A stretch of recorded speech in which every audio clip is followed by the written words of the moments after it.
Welcome to the forum. We've got a day full of sessions today around the subject of creativity and branded content and entertainment. My name is Morgan Holt. I'm the chairman of the Branded Content Marketing Association and strategy director at Wolf Olins. But I'm going to get off the stage very quickly because we've got a very exciting guest here. Towards the end of each session, we are going to make it as interactive as possible, so there will be microphones going around, and I do want you to be part of the question and answer session here. So. Can every company really be a media company? Can every brand really be a media company? The answer, at least our point of view, is yes. There you go. Yes, but not because it should be the primary objective of any brand, but as a consequence of trying to do great marketing these days. It is not our job to try and do cool, funky things as our primary endeavor. We're a drinks company. We sell nice drinks, these ones. Our job, if you're thinking of having a drink, is to persuade you to have one of these.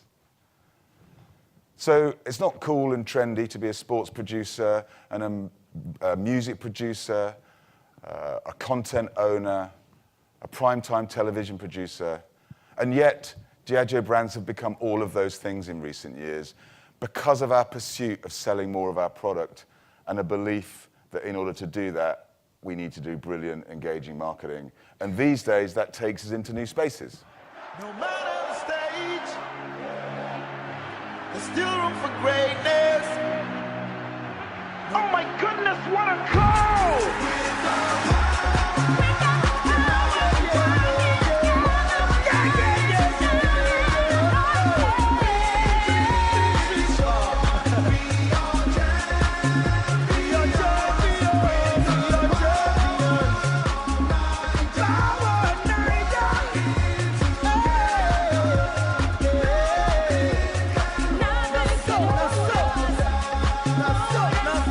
42 million people watched it.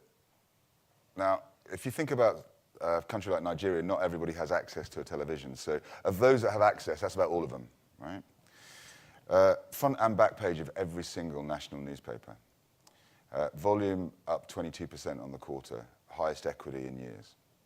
So judged in the same way that we would judge any brand building activity, but different, right? Different way of thinking about how to persuade people to fall in love. It's quite a strange experience driving out of Turn 1 up the hill, where I drive every day at 30 kilometres an hour, and now I'm doing 250 kilometres an hour. The time when Senna was there, watching him driving through the tunnel, and now I ride through there on my scooter every day. You don't often see Monaco from here. It's beautiful.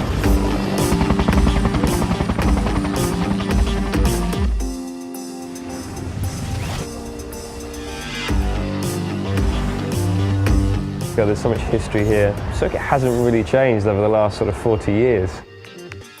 We have to think about what the broadcaster wants, of course.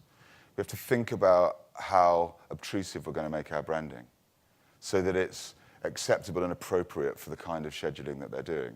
And then you shoot Thursday, edit Friday, put it on air on Saturday. All right? So it's different skills, different partnerships than we're used to. But it's able to generate the kind of scale that really makes a difference to the brand building pursuit that we're doing. And of course, once you get 46 million people watching it on TV, you start to see an acceleration in your online views as well, as long as you've got search and stuff optimized.